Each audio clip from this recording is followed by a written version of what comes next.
All right, everyone, welcome back into another NFL props video. Going to be touching on the top prop bets here for this Monday night matchup between the Minnesota Vikings and the LA Rams. Let's go on and get into it.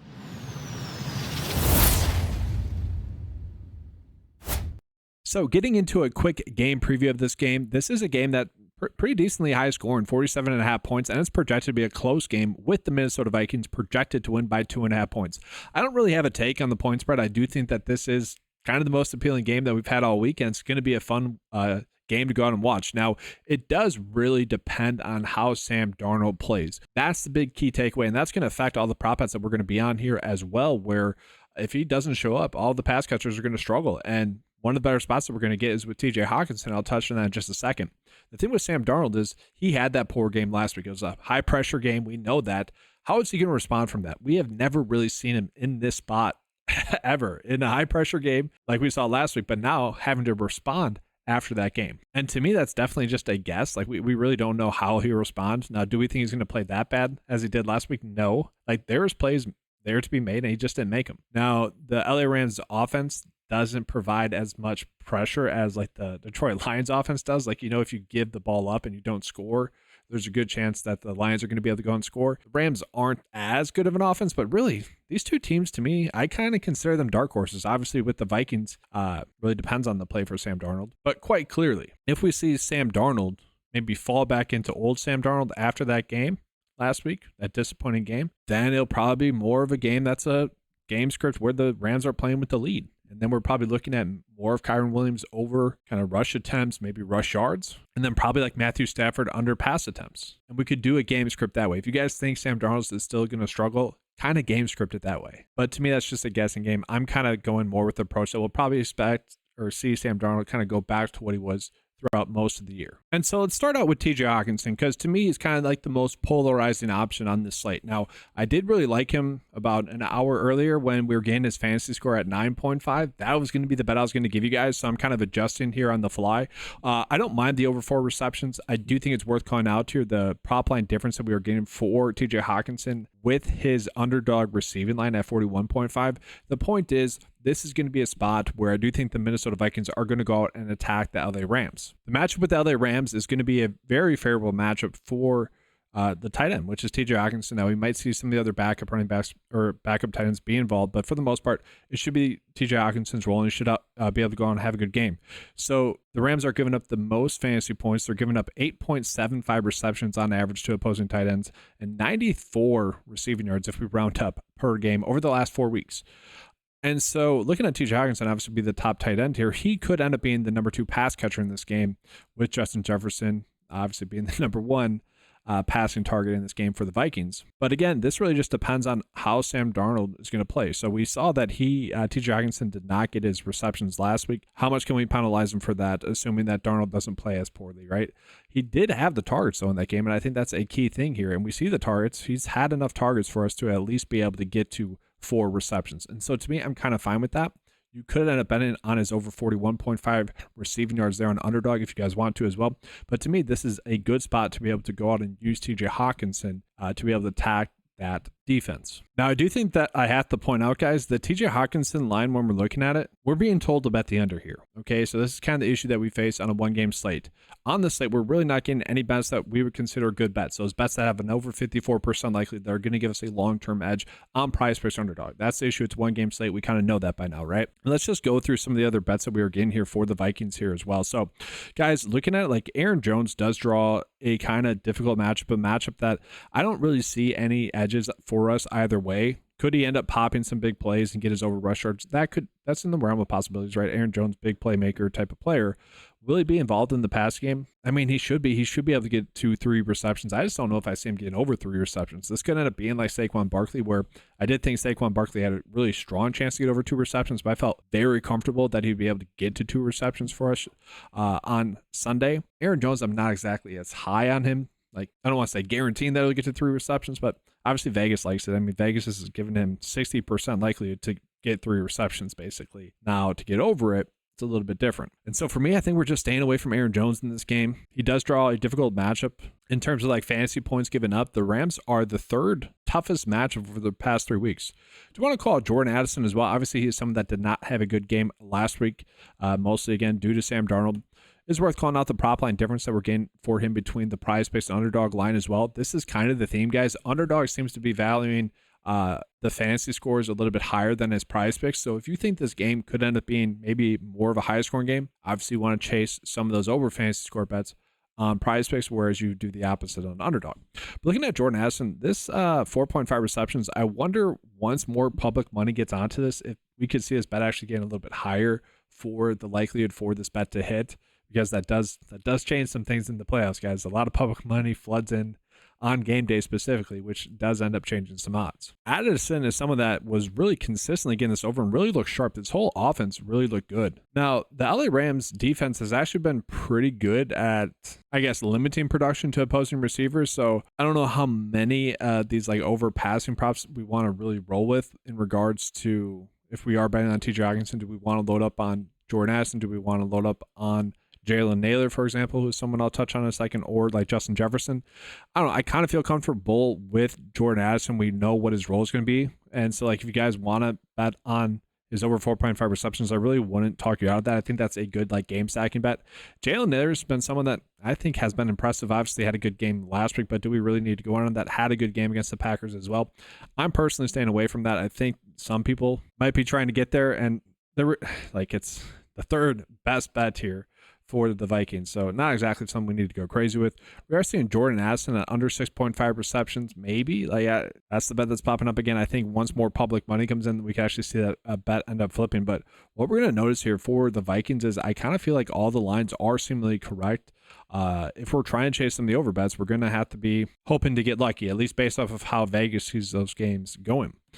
Worth calling out here, Aaron Jones with his receiving yards, we're seeing that's off by 2 compared to PrizePicks and Underdog, and then Jalen Naylor, that's off by 3 comparing the two sites there as well. So always good to know, always good to see where you can place the best bets possible on each site. And so with that, guys, let's go ahead and jump on into the LA Rams. We are getting some interesting lines here with Matthew Stafford and his fantasy score.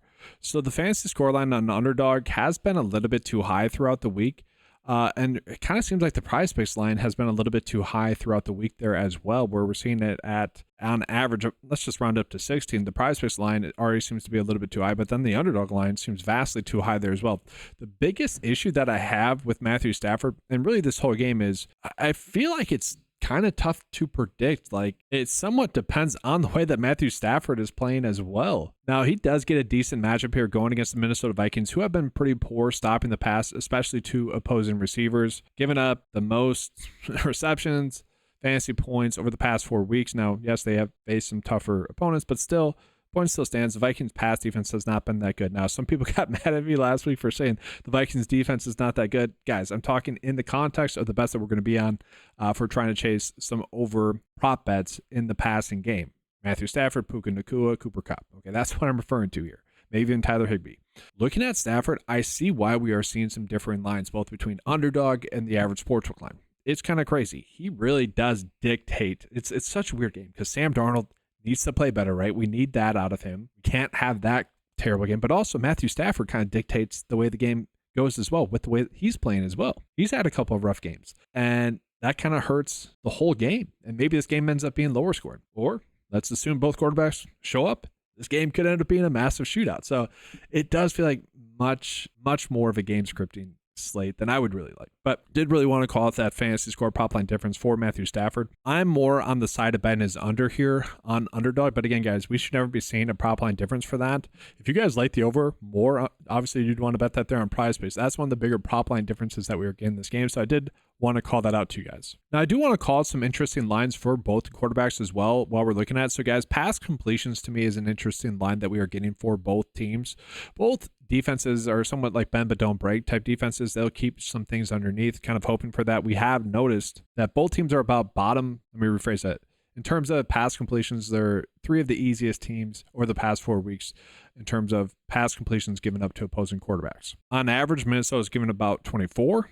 So we can see the pass completions line here for Matthew Stafford at 22.5, maybe a little bit too low. For Sam Darnold, it's basically the exact same thing. The LA Rams have given up an average of 23.75 pass completions. Now, if we're doing Sam Darnold here, I would hope that would mean that TJ Hockenson on PrizePicks would be a good overbet. But that's like a slight edge I think that we have there. It's kind of been the offense for the Rams as well, kind of nickel and dime you. Now let's go ahead and take a peek at Cooper Kupp, guys. He is someone that is in an interesting spot because he has not really been reliable over the past few games. Now, to me, kind of looking at this game, looking at the matchup with the Vikings, where the Vikings do give up a lot of receptions to opposing receivers, about 5.2 on average in like 3 receiver sets, which is one of the most over the past 4 weeks and kind of the whole season. But Cooper Kupp, like, you would expect him to step up in this type of game, and you would kind of expect him to get a little bit more snaps in this game here, where it's a game that actually matters. Like, I don't hate it, but we look at the game log and it's just rough, right? It's just very rough there. So let's take a peek at Puka Nacua. So Puka Nacua, guys, we are getting massive lines from just across the board, like 10.5 receiving targets, right? Probably correct line. We're seeing his receptions be at 8, which honestly might be a little bit too low. Again, the Vikings do give up a lot of receptions to opposing receivers. Puka Nacua's really look great, and a lot of people are trying to bet on his over receiving yards as well because they probably don't want to bet on someone to get over 8.5 receptions, which is pretty crazy, right? Obviously, if he gets all those, he's going to be able to get his over fantasy score. A lot of people are betting on him to score a touchdown. I don't know if I feel the need to actually get there with his touchdown bet. I think I would rather bet on one of these bets. Now, again, I do think it's worth calling out kind of the prop line difference that we are getting here slightly, guys. Depending on when you're watching this video, the better bet, if you want to bet on his over receiving yards, would be on underdog at 88.5. We say that's a little bit too low compared to the average sportsbook line. That's telling us that it should be closer to 90.5. So small little edge there, but I did think that was worthwhile to call out. Now, we are getting some interesting lines here for Kyren Williams as well. We are seeing his rush attempts line be at 21, which to me, that kind of tells me that the Rams should be able to win this game. Up until last week, where for whatever, it was a strange game plan. I don't know why they didn't rush the football more with Kyren Williams. He was very effective. They were moving the football with him. It just seemed like they wanted to throw the football more. I didn't really get it. And I realized I just said last week, guys, the Rams sat their starters last week, 2 weeks ago, the last game that they played in. It was a weird game against Arizona, a game that they needed to win. He only had 13 rush attempts, which was strange. Like, it was very strange. Maybe they were trying to limit his work. That wasn't the case, though. That was just part of the game plan. The game plan was to throw the football, which was a bad game plan. It was like, just run it. But definitely an interesting line that we're getting at 21. And the reason why I think it's interesting is because of the close game spread. If the Rams are playing from behind, I do think that could lead to a little bit more of a pass-heavy script. So if you think the Rams are going to play well and maybe Sam Darnold's not going to play well, then Kyren Williams to get over 20.5 rush attempts is going to be a good bet there on underdog. It's a weird slate again, guys. Fun slate, fun game, but just a little bit tougher for us to really get good edges on other than game stacking. And that's also included here with Tyler Higbee. So Tyler Higbee, strangely enough, actually played a bunch in that game last week against Seattle. The way I'm looking at that is they're still trying to get him up to football shape, obviously coming back from that injury, but that's still concerning. I honestly, like, this would be a bet. The lines that we're getting on Tyler Higbee would be a bet that I would want to hammer. Like, if we knew that he was going to be 100% and like we could trust him. But the simple fact that he played a lot in that game is pretty worrisome to me, because to me, he looked very impressive, but that was only his 3rd game back. And so I'm looking at that and reading into it and be like, yes, they were just still trying to get him up to football shape. They want him to play a lot in this game. They kind of need him to. Like, I don't want to see a lot of Colby Parkinson anymore. And it does feel like the lines that we're getting on him would be too low, but that truly is a gamble. We're betting on the snaps to be there. So again, that's the tough part about this slate. So lastly, guys, I do want to zoom out and show you guys the best prop bets that we are getting in this game, just in general.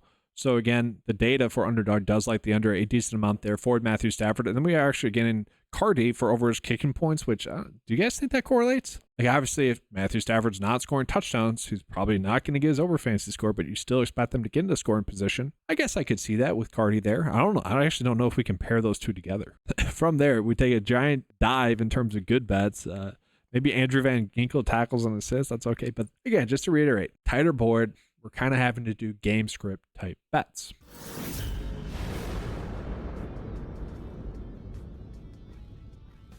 All right, guys, so full disclosure, as it sits right now, might not be that heavy of a betting day on this game specifically, just because we're really not getting that many big edges. Now, maybe something changes, like, for example, in the Denver game yesterday, we had Audric Estime randomly get ruled out, which meant the Javonte Williams over fantasy score bet that was popping up as a solid bet yesterday, I liked even more. I called that on the Discord chat. We had about like 20 minutes between the news hitting and PrizePicks bumping that line. It was strange there. Like, unless something like that happens where maybe we get news that, oh, hey, Tyler Higbee is fully good to go or something like that. I guess that's really the only thing I can think of. Yeah, that's literally the only thing. Maybe Cam Akers is a random DNP. I doubt it, but that would be the only case I would get a little bit more action in on this game, or maybe we just get some more better bets popping up on the cheat sheet. But looking at it, guys, taking advantage of the two slight edges on underdog, at least between the lines that we're getting. These two lines are a little bit too low compared to the average sportsbook line, but also compared to PrizePicks there. So slight edge there. This is a slip where we kind of want the game to be higher scoring, but including Stafford, then that doesn't exactly make sense. You know what I mean? Like, obviously, we're betting on over receiving yards for both these guys. We're kind of betting on that game to be a little bit higher scoring in a closer game. So then pairing that up with Stafford doesn't exactly make sense in the sense that I kind of laid out to you guys earlier on in this video. But I do like the idea of doing Stafford for under his fantasy score, then with Cardi for over kicking points if they are settling for field goals. Obviously, those two bets then correlate. And then just kind of recapping what I like on PrizePicks, I do think T.J. Hockenson has a good chance to get to 4 receptions. And then Stafford, the line does feel a little bit too low for his pass completions there. I do think he has a good chance to get to over 22 pass completions. Again, that does correlate a decent amount with then Puka Nacua gaining his over receiving yards there on underdog. All right, guys. So lastly, I do want to just call it, yes, this is a game in which probably will be a game script type of game. So if you, like, for example, if you don't think Matthew Stafford's going to be sharp, kind of like he hasn't been over the last couple of weeks, obviously we could make some bets based off of that. Maybe we're just betting a lot of unders for the LA Rams then. Whereas maybe you guys think Sam Darnold's still going to be Sam Darnold that we saw from last week, the Sam Darnold that up until this year, a lot of people thought was just going to be the normal Sam Darnold. Tough to say there for sure, but obviously if you're doing that, you're betting on some under passing props there for the Vikings pass offense. But then I would also want to pair that up with Kyren Williams, for example, over 20.5 rush attempts there. I think that'd be a good correlated bet. That's going to do it for this video, guys. If you guys want access to any of the tools on the 9to5 website, get access to the PrizePicks or Underdog cheat sheets, and over to 9to5sports.com, get access to those for just $10 a month. Thank you guys for watching. Good luck with all your bets. And as always, let's keep cashing.